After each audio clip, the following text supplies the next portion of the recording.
Good evening भाई, कैसे हो? आई होप कि आप सभी बढ़िया होंगे। तो दोस्तों, कल अपन ने सन 2022 के और 21 के जो एडम फ्रेशेस आए थे प्रीवियस ईयर में, वो डिस्कस कर लिए थे। और आज हम डिस्कस करेंगे सन 2023 के। ठीक, तो हमारा पहला कौन सा है? पहला एडम फ्रेशेस है। और इसी तरह हम लोग पहले एडम फ्रेशेस करेंगे, फिर वर्ड करेंगे, और फिर सिनोनिम्स, फिर एंटोनिम्स करेंगे। तो उससे हमारा क्या होगा? वोकैब स्ट्रॉन्ग हो जाएगा। उसके बाद अपन क्या करेंगे? मॉक टेस्ट लगाएंगे। सीजीएल के जो प्रीवियस ईयर के क्वेश्चन हैं उनको लगाएंगे, और फिर अपन लोग चैप्टर वाइज भी प्रैक्टिस करेंगे। और धीरे धीरे हमारी लोगों की क्या हो जाएगी? इंग्लिश इम्प्रूव होने लगेगी। ठीक, तो आइए, हमारा पहला क्वेश्चन है लिली लीवर्ड। अब ऐसे याद करना, लिली का फूल के जैसा तुम्हारा लीवर है, तो मतलब क्या है? कमज़ोर हो, मतलब बहादुर नहीं हो, तो कावर्ड हो। अगला है tie herself up in knot. तो इसका मतलब होता है tie herself up in knots, मतलब अपनी टाई को, मतलब ये नहीं देख पाना कि गांठ लगी है ना। तो इसका मतलब क्या हो जाता है? Become very confuse when you are trying explain something. जब तुम किसी चीज़ को एक्सप्लेन करते हो तो जो कन्फ्यूजन होता है उसके लिए हम क्या यूज़ करते हैं? Tied herself up in knots. अगला है मिसिंग द बोट। अब जैसे फॉर एग्जांपल तुम बोट को मिस कर दोगे तो मतलब तुमने क्या कर दिया? अपॉर्चुनिटी को खो दिया। तो बहुत सारे लोग क्या करते हैं? अपनी बोट को मिस कर देते हैं और नाव से इस पार से उस पार नहीं जा पाते। दैट मीन्स क्या हो जाएगा? उसका मतलब कि वो अपना करियर पे पास नहीं कर पाते, वो अपनी करियर को मिस कर देते हैं। अगला है किक द बकेट। तो किक द बकेट ऐसे याद कर लेना, अगर तुम बाल्टी को किक करोगे पैर से, बाल्टी जैसे पैर से फेंक दिए तो बाल्टी क्या हो जाएगी? टूट जाएगी। तो टूट जाएगी तो मतलब क्या हो जाएगी? मर जाएगी। तो to die, kick the bucket का मतलब है टू डाइट। या फिर बोल देते हैं, इसका बोलते हैं दूसरा क्या फ्रेजल वर्ड है? Pass away. पास अवे का मतलब ही क्या होता है? मर जाना, डाइड हो जाना। अगला है hard nut to crack. Hard nut to का मतलब होता है डिफ़िकल्ट सिचुएशन, कठिन काम। ठीक, तो जैसे passing the civil service exam, hard nut to crack. ठीक, तुम्हारे लिए क्या है? सीजीएल एग्जाम ही तुम्हारे लिए क्या है? Hard nut to crack. ऐसा लगता है कि नट मतलब होता है सुपारी को काटना बहुत ही कठिन है। अगला है बेल द कैट। ऐसे याद करें ना, बिल्ली के गले में तुम क्या करो? घंटी बांधे हो। तो मतलब वो क्या सिचुएशन दे रही है कि तुम्हारे लिए क्या है? रिक्स है। अगला है शार्प प्रैक्टिस।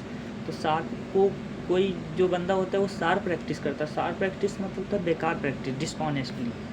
ठीक, अगला है मेड अ बिग फस अबाउट अ स्मॉल प्रॉब्लम। ठीक, तो एक स्मॉल प्रॉब्लम में फंस जाने के लिए बोलते हैं स्टॉर्म इन अ टी कप।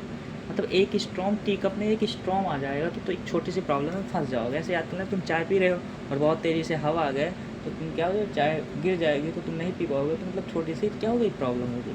अगला है कीप समवन आर्म्स लेंथ। इसका मतलब होता है अवॉइड बीइंग फ्रेंडली, मतलब अपने मित्रों को अवॉइड करना।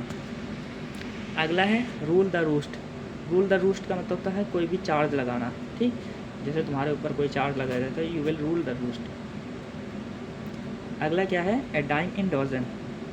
ठीक, ए डाइम इन डजन का मतलब क्या होता है? Her ideas were worth dime in dozen, not in impress the boss. ठीक, डाइम इन डजन का मतलब होता है जो तुम्हारे आइडियाज़ हैं उनसे कोई इम्प्रेस नहीं हो रहा तो उसको बोलते हैं डाइम इन डजन। ठीक, एक कौड़ी के बराबर है तुम्हारे जो डाइम है। अगला है स्क्रैप द बैरल। बैरल को स्क्रैप करना होता है to be force used one's last and weakest resource. ठीक, स्क्रैप द बैरल का मतलब होता है लास्ट पॉइंट। जैसे मतलब गन चलाते हो तो उसके बाद तुम क्या करते हो? बैरल को स्क्रैप कर देते हो। मतलब तुम्हारे अंदर गोली ख़त्म हो गई गन से, बैरल से, तो तुम उस बैरल से ही मार देते हो। उसको बोलते हैं लास्ट रिसोर्स तुम्हारे पास।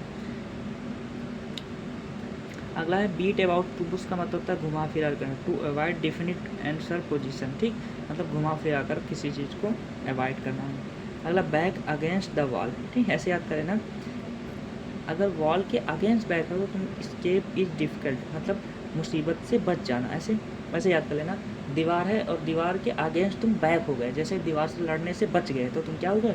स्केप फ्रॉम डिफ़िकल्ट, डिफ़िकल्ट से बच गए। अगला है प्राइम द पंप।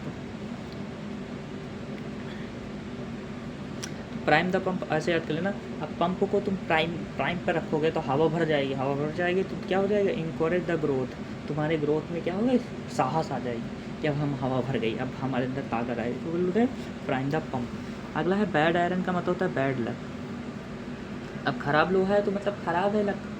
अगला बाई स्किन योर टीथ का मतलब होता है जस्ट बैरली। अगला है through thick and thin. Through thick and thin का मतलब होता है in good time and bad time.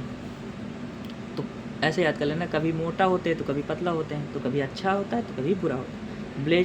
Blessing in disguise का मतलब होता है एक गुड एफर्ट को लगाना, लेकिन क्या हो वो बैड हो तो उसको बोलते हैं ब्लेसिंग इन डिस्गाइज। अगला हमारा 90 नंबर का क्वेश्चन है फॉलिंग फॉल। अब फॉलिंग फॉल का मतलब होता है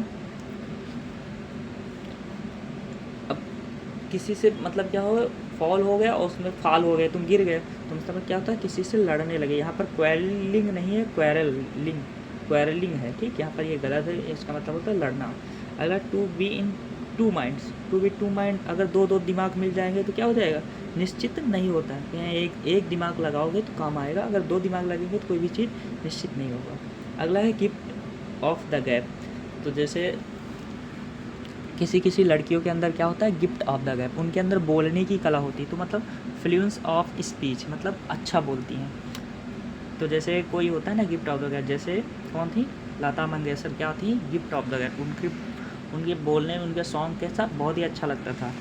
अगला है get into the scrape. तो गेट इन द स्क्रैप में फंस जाना का मतलब क्या होता है, कोई भी प्रॉब्लम में क्या हो जाना, इन्वॉल्व हो जाना। अगला blow something out of the all portion. इसका मतलब होता है behave if something that happens much worse, मतलब ऐसा बिहेव करना कि कुछ ना कुछ क्या हो गए, ख़राब होने वाला है। अक्सर इसका मतलब होता है सेक्सोफोन का मतलब होता है, सेक्सोफोन का मतलब होता है अपनी प्रशंसा करना। ट्रम्पेट का मतलब प्रशंसा करना।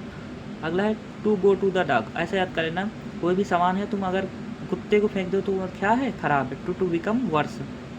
अगला है इन अ ट्रबल का मतलब होता है परेशानी में फंस जाना, तो इसको बोलते हैं up to creek, up the creek या फिर अप टू ग्रीक। अगला है go back to the drawing board, ठीक। अब फिर से तुम ड्राइंग बोर्ड के ऊपर बैक हो जाओगे तो मतलब स्टार्ट ओवर, फिर से स्टार्ट करो। अगला है ये on the ball. On the ball का मतलब होता है, ऑन द बॉल का मतलब होता है कोई भी जॉब कर रहे हैं तो तुम क्या हो उसके कम्पीट का मतलब प्रशंसा करने के लिए अपने मैनर्स को कम्पीट कर रहे हो। अगला है जंप